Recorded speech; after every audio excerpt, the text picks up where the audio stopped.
The cold wind blew over the north as snow slowly covered the stones of Winterfell. The banners of House Stark still flew high, but the heart of the north had been ripped out when Eddard Stark, Lord of Winterfell, was beheaded in King's Landing. Years passed. The War of the Five Kings came and went. The Boltons took over the north, but the north never forgot Ned Stark. Far away in the shadows of the wall, Melisandre, the Red Woman, felt a strange pull. Fire whispered to her, and in the flames she saw not Stannis, not Jon Snow, but another face, a man with grey eyes, quiet strength, and a name people still spoke with respect. Ned Stark. At first, she didn't understand. "He is dead," she said to the fire. "Why show me him?" But the flames danced higher, showing a grave in the crypts of Winterfell. She gasped. "You want me to bring him back?" she asked. "The Lord of Light." Not long after Jon Snow became king in the north, Melisandre slipped into Winterfell. She wore a dark cloak, her red necklace hidden. No one knew she was there. Even Jon didn't see her. She waited until midnight, when the heap was quiet and the snow fell in silence. She went to the crypts. The place smelled of old stone, cold air, and memories. Torch in hand, she walked down past the statues of old Stark kings and lords. There, beneath his own stone figure, lay the body of Ned Stark.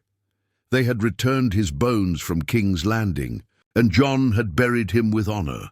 Melisandre knelt by the bones. She drew strange signs in the air. She lit fire in a small bowl, whispered words in a tongue long forgotten, and cut her hand, letting her blood drip into the flame. "Lord of Light, bring him back. Let his soul return to this world. Let the North remember its true father." The fire flickered violently. Wind rushed through the crypt, though no door was open. The bowl cracked. Then silence. Nothing happened. Melisandre lowered her head. "I was wrong." But just as she turned to leave, she heard a sound behind her. Bones creaked. She spun around, eyes wide. A low breath echoed in the darkness, and then Ned Stark sat up. His eyes opened, empty and confused at first. Then slowly they filled with life. He looked around, touching the stone slab beneath him. His fingers brushed over the cloak wrapped around his bones. Melisandre stepped forward. "Eddard Stark, you have returned." He stared at her. "Where am I?" "You're in Winterfell," she said. "You were dead." His brows furrowed. He looked down at his hands. "I remember. The Sept of Baelor. I knelt. I heard the sword." He paused. "Then nothing." She nodded. "You were killed, but the Lord of Light brought you back. You have a purpose." Ned stood slowly, his bones cracking, muscles reforming. It was not like Jon's resurrection. Ned had been dead far longer. He felt weaker, but his soul, it burned with fire. "Why?" he asked. "Why bring me back now?" Melisandre answered, "Because your children need you, the North needs you, and winter is here." They left the crypt together before the sun could rise. Ned wore a cloak over his face. No one saw them as they left Winterfell and rode into the woods. Melisandre needed time to help his body recover. She took him to an old village south of the wall, where few people lived. There he rested. Day by day his strength returned. His hair grew, his voice deepened again. But his heart was heavy. "My family. Where are they?" he asked. "Robb is dead," Melisandre said softly. "Catelyn too. But your daughters live. Sansa is here. Arya may return. Jon Snow. He leads the North now." "Jon," Ned whispered, his voice catching. "Does he know the truth?" Melisandre looked at him. "He will, in time, but not from me. That is your burden." Ned stared into the fire that night, his eyes reflecting the flames. "If I return, what will I bring? Justice or war?" Melisandre didn't answer. She only looked at the flames, because what the fire showed her now was blood. Snow fell thick over the north, laying its white silence over every tree, every roof, every stone. But inside the small wooden house where Melisandre had hidden him, Ned Stark was not at peace. The nights were the worst. The nights. He saw the sword coming down again, heard the cries of the crowd, the mocking face of Joffrey, and the horror in Arya's eyes. He felt the shame of kneeling, the sting of betrayal, and the cold that followed death. And yet, he was alive now. Alive, but not the same. His hands looked older than he remembered, his eyes were tired, his heart beat steady, but the warmth he once felt for life had cooled. This resurrection, it was no gift, it was a mission. Melisandre came to him every morning with herbs, fire chants, and quiet questions. She studied him like he was both a miracle and a warning. "You are healing," she said one morning. "I don't want healing," he answered. "I want truth. Tell me why now, Melisandre? Why not when Robb died, or when Winterfell burned?" "Because then you were not needed," she said. "Now the North is rising. The long night comes. Jon Snow is fighting it, but he is alone. He needs a Stark, a true Stark." Ned turned his face away. "Jon is more than a Stark." She studied him. "You know, I always knew." Melisandre said nothing for a moment. Then she spoke softly. "He thinks he's your bastard." "I let him think that," Ned whispered. "For his safety, Lyanna made me promise." "And now," she asked, "will you tell him?" Ned's eyes darkened. "Would you want to learn your life was built on a lie?" There was silence between them. That night, Ned sat outside, staring up at the stars. His fingers curled around a carved wooden wolf he'd made with a small knife. It reminded him of Bran, of Arya's blade work, of Sansa's gentle hands. "I am a ghost in my own world," he muttered, "but even ghosts have purpose." After weeks in hiding, he stood taller. He dressed in plain black wool, his hair trimmed short, his beard grown thick. Melisandre handed him a mirror. He stared into it and saw someone close to the Ned Stark of old, but not quite. This Ned had died once, and something inside him had stayed behind. Still, it was time to return. But not to Winterfell. Not yet. Not openly. Instead, they travelled south. Word had reached them that Arya Stark had been spotted near the twins. Rumours said she had killed the entire Frey line. Ned didn't believe it at first. His little Arya, a killer? But fire had returned to the world, and old rules no longer held. If Arya lived, he had to find her. In the woods near the Green Fork, they came across a camp of outlaws, rough men, bearded, drunk and loud. Melisandre stayed back, but Ned stepped forward, hood covering his face. They challenged him, of course. One man walking alone always invited trouble. "Lost, old man?" one of them asked, sword half drawn. Ned said nothing. He simply stood, still. Another stepped forward. "You deaf or dumb? We asked you." Ned moved fast, faster than he had any right to. His blade was hidden in his cloak, but it flashed out with practiced ease. One man fell, then another. The others backed off. "Afraid? Who the hell are you?" one asked, trembling. Ned pulled back his hood. The man fell to his knees. "That's not possible." "No," Ned said quietly. "It's not, and you'll never speak of it." He left them alive, barely. He didn't kill for sport, but word would spread anyway. A ghost in the woods, a Stark risen from death. Already the tale was growing. Later that night, Melisandre looked at him with unreadable eyes. "You're becoming him again," she said. "I never stopped," he answered. They finally reached a village just beyond the twins. There, among the ashes of old battles, they found whispers of a girl with a sword and eyes like a wolf. She'd passed through weeks ago, silent, deadly.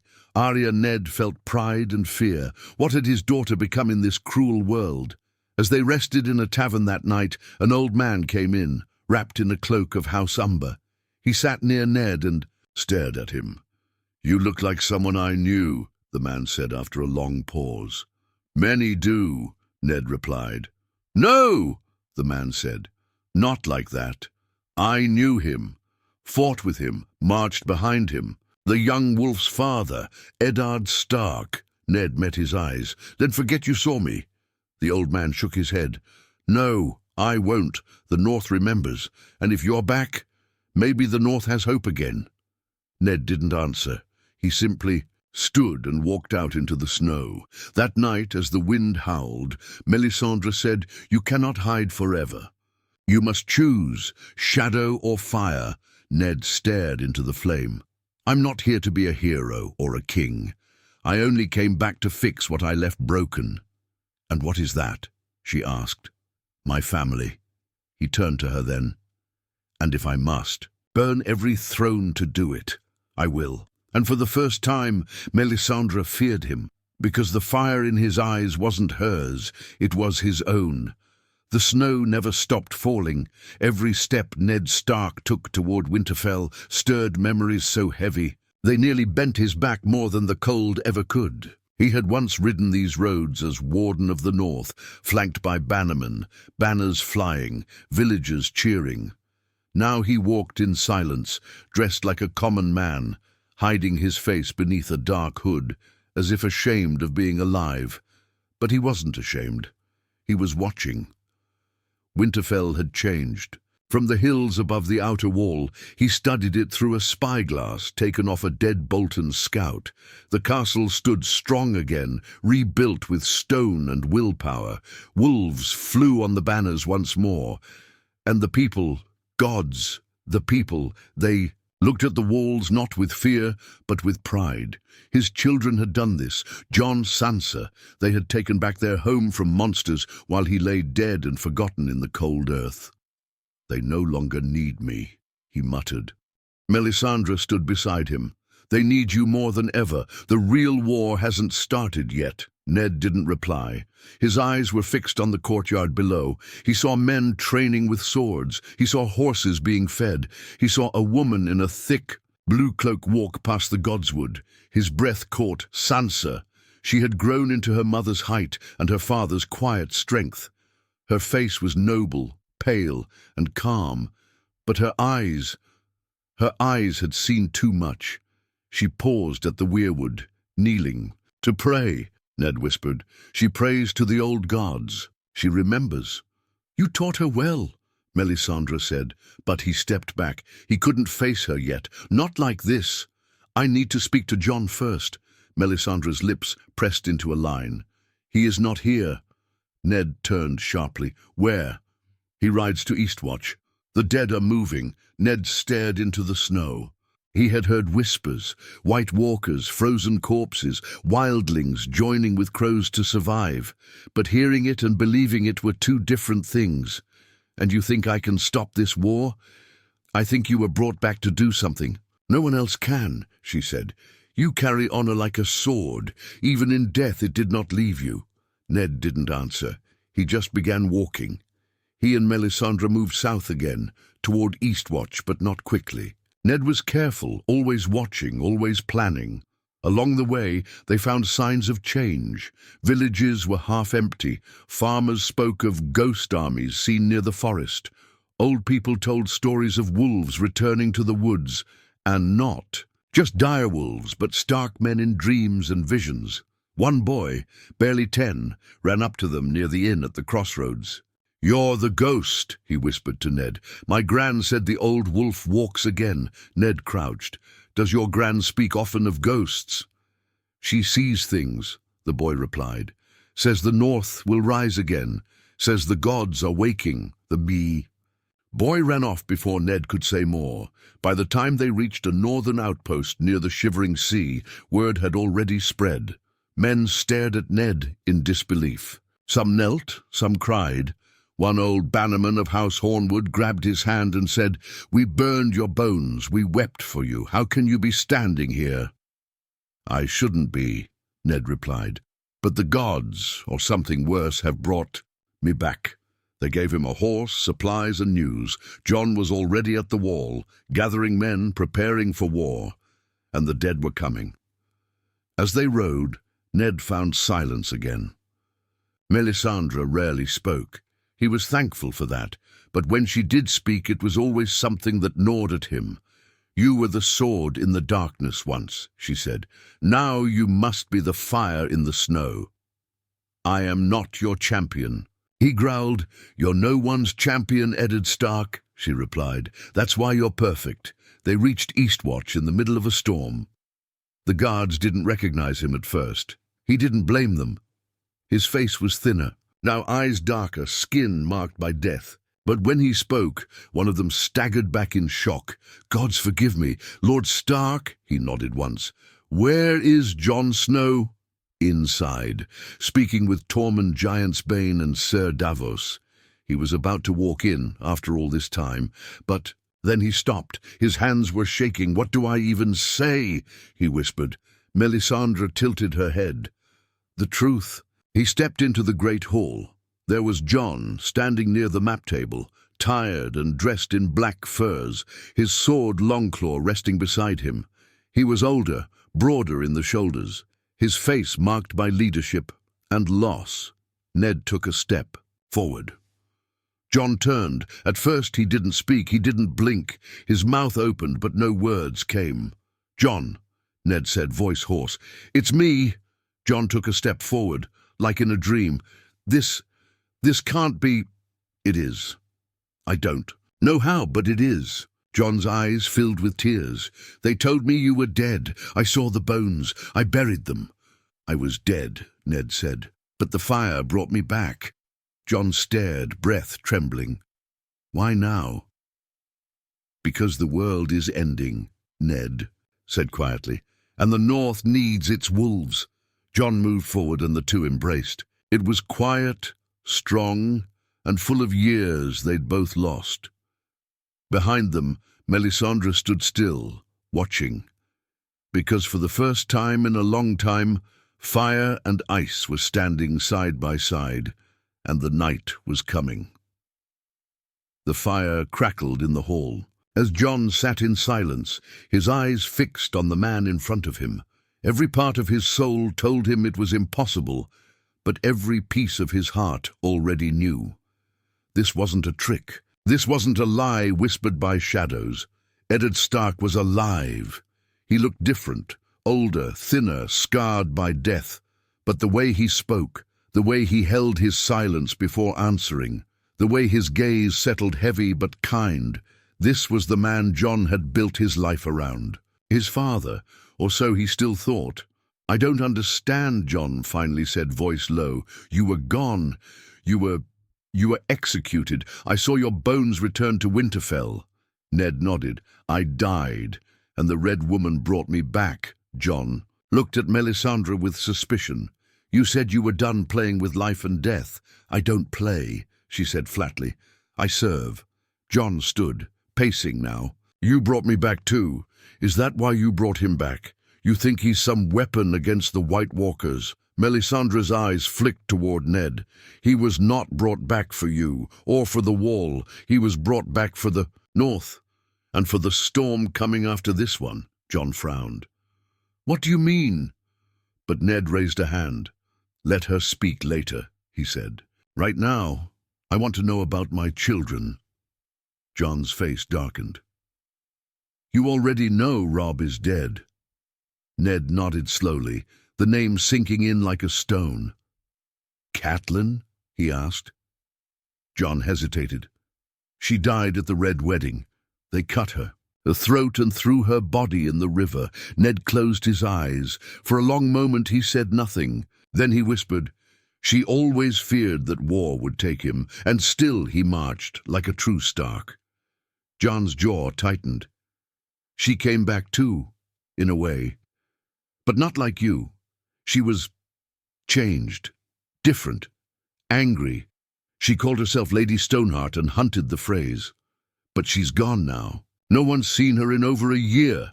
Melisandre raised an eyebrow. "So the Lord of Light touched more than one Stark." Jon looked between them. "And now you're here. The whole world's upside down." Ned sat back, his fingers steepled. "Under his chin. And Arya." Jon gave a faint smile. "A ghost with a blade. She came back after Walder Frey's death. She didn't say it was her, but I knew. Only a Stark could do that with such silence." She left again before I could stop. Her. She's still chasing shadows, Ned said softly. She always did. John hesitated. And Sansa? Ned looked up quickly. She's the Lady of Winterfell, John said. She held the north while I rode south. She's strong now, hardened. Smarter than any of us ever gave her credit for. Ned's throat tightened. She was just a girl. Not anymore, John replied. They sat in silence. The fire danced between them. So many words wanted to be said. Years of pain, regret, longing. But there was never enough time in the north, not when winter pressed its weight on every breath. John finally looked at him with narrowed eyes. You've come back, but we have to be honest with each other. Now more than ever. I agree, Ned said. Then tell me, John asked quietly. Who am I? The room froze. Melisandre said nothing. She turned her gaze away, as if shielding herself from the blast that was coming. Ned took a deep breath. You are not my son, John. You never were. John didn't flinch, but his jaw tensed. He'd suspected. He'd heard whispers. Bran had. Told him. Things, Ned continued, voice steady but heavy. You are the son of my sister, Lyanna, and Rhaegar Targaryen. John looked down, then back up. Why didn't you ever tell me?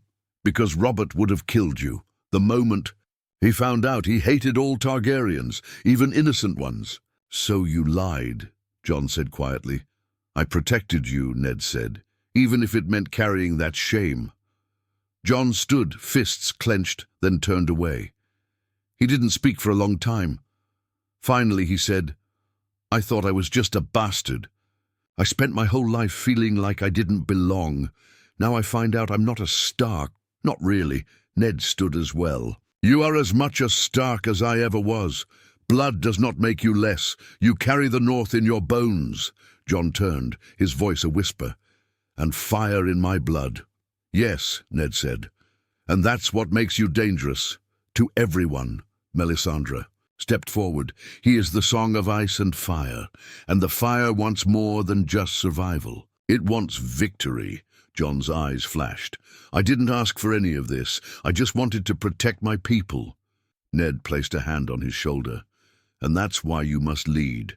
Because you didn't want it. John looked into the fire. Again. Then we fight. All of us. Together. Yes, Ned said. But first, I must return to Winterfell. My people must see me, feel that the wolf is not dead. Will they believe it? John asked. They don't have to, Ned replied. They only have to follow. As they began preparing for the journey back, Melisandre watched them from the shadows, because in her fire she no longer saw a burning crown or a chosen one. She saw two wolves standing side by side, and behind them, darkness with no end. The wind howled across the frost-covered plains as Winterfell came into view once more. This time, Ned Stark did not look down from a distant hill. He rode directly toward the gates, hood lowered, face bare to the snow. The long cloak of black wool clung to his shoulders, and his grey eyes looked neither left nor right. He didn't bring an army. He brought only truth. Behind him rode Jon, Snow and Melisandre. Around them the air seemed to tighten. Even the guards on the battlements hesitated when they saw who approached. One shouted, voice shaking. "Who goes there?" Jon answered. "Open the gate!" But their eyes weren't on him. They were on the man beside him. The man with the familiar face. Is that... Can't be. The gates opened slowly, creaking with age and shock. Inside, soldiers stepped back, hands twitching near hilts. The Maester dropped a book. One of the stable boys crossed himself and muttered, "The old gods walk again." And in the courtyard, Sansa Stark stood. She wore deep grey furs lined with white, the Stark sigil embroidered across her chest. She looked like Winterfell itself, cold, beautiful, untouchable. She stood as if she'd grown roots into the stone, unmoved by wind or war. But when she saw him, her breath caught. Ned dismounted and walked toward her. Sansa. She didn't move, Her eyes were wide, shining with disbelief, but no tears came. "It's me," he said gently. "I'm home." For a long time she said nothing, then finally she whispered, "No." He blinked. "What?" Sansa stepped back slightly. "No, you can't be him." "Sansa, my father is dead," she said, voice cracking but cold. "He died in King's Landing. I watched the sept explode. I buried his bones. I lit candles for him." "I know," Ned said softly. "I remember dying." Her lips trembled, but her voice was iron. "Then how are you here?" Melisandre stepped forward, but Ned raised a hand. "I was brought back. By fire. By something I don't understand. I didn't ask for it, Sansa, but I'm here." She stared at him for a long moment. Then she turned sharply and walked away. Jon started after her, but Ned stopped him. "Let her go." "But she's right to doubt," Ned said. "If she'd simply embraced me, I'd be worried for what kind of woman she became." Jon looked at him confused. "You sound proud." "I am," Ned said. "She's not a girl anymore. She's a Stark."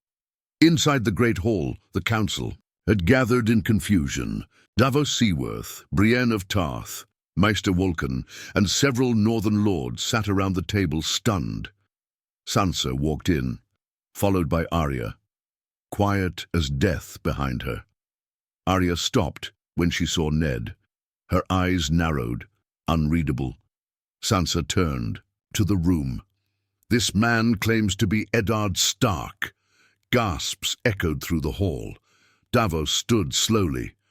I saw him hang his head in the square of King's Landing. This can't be." Melisandre stepped forward. "He was dead. He has returned. Just as I brought back Jon Snow." Davos scowled. "You brought back fire, but ghosts are another matter." Arya stepped closer, her eyes fixed on Ned. "Say something," she said suddenly. "Something only our father would say." Ned looked at her. So much had changed in her face, but the wolf still glinted behind her eyes. "When you were 9, he said, you stole Bran's training sword. You hid it in the stables. I found you practicing with it behind the kennels." Arya blinked. "I told you that if you wanted to fight like a knight, then you had to train like one. So I gave you your first lesson myself. You cut my hand." She stared at him, and for a moment her face cracked just slightly. "You bled," she whispered. He smiled. "Not as much as you did when I made you clean the wound with lemon and salt." She ran forward. This time, no one stopped her. She threw her arms around him and held him like she never got to, like a daughter robbed of goodbye. Sansa didn't move. Later, when the hall had quieted, Sansa stood across from him by the old heart tree. "I don't know how to feel," she admitted. "I've mourned you. I built myself from the ashes of your death." "I don't expect forgiveness," Ned said, "or belief. But I'm not here to take Winterfell from you." "Then why are you here?" she asked. "To keep the North safe." She turned toward him. "You're not the only Stark who knows how." "I see that," he said quietly. A silence settled between them, snow falling gently. "You always wanted me to be like Mother," she said, "but I became more like you." He smiled faintly. "No, you became better." She didn't smile. "If the people find out you live, some will want you to rule again." "I won't," Ned said. "That part of me died in King's Landing. You are Lady of Winterfell, and Jon is king in the North." Sansa stared at him for a long time. "Then prove it. How?" "Let me hold the North at the next council," she said. "Say nothing. Stand beside me and say nothing." He nodded. "Done." That night, in the shadows of the Godswood, Arya stood by the heart tree, sharpening her blade. "You don't trust him?" Brienne asked quietly behind her. Arya didn't answer. Brienne said, "He passed every test. He knows things no one else could." "I know," Arya said softly. "And that's what scares me, because the man walking through Winterfell wore their father's face." But even Arya could feel it. Something else had come back with him, and it wasn't finished yet.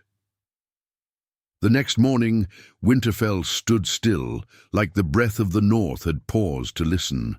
The council gathered beneath the great weirwood in the godswood, Sansa's command. Its red eyes watched over them like silent witnesses, bleeding sap down the pale bark. The snow had stopped falling, and the sky glowed with grey silence. Ned Stark stood to the side behind the gathering, his cloak wrapped tight, his eyes locked on the people before him. He looked like a statue carved from ice and memory. Some stared. Some dared not look at all. For many, the sight of him was both miracle and threat. Sansa stepped forward. She was calm, collected. The Lady of Winterfell in every breath, every word. "Many of you have heard the whispers," she said, "that my father has returned. That Lord Eddard Stark stands among us once more." Murmurs rippled like wind through trees. A few bowed their heads, others shifted, uncertain. Sansa raised a hand. Silence fell again. "I do not deny it," she continued. "He is here, and he remembers us all. But this is not a tale of gods or monsters. This is Winterfell, and in Winterfell we serve the living, not the dead." Some of the older lords flinched. She didn't care. "I am Sansa Stark, daughter of Ned Stark, heir to his house, and chosen by the North to lead. I do not step aside, not for a ghost, not for a shadow, not even for the man I loved most in this world."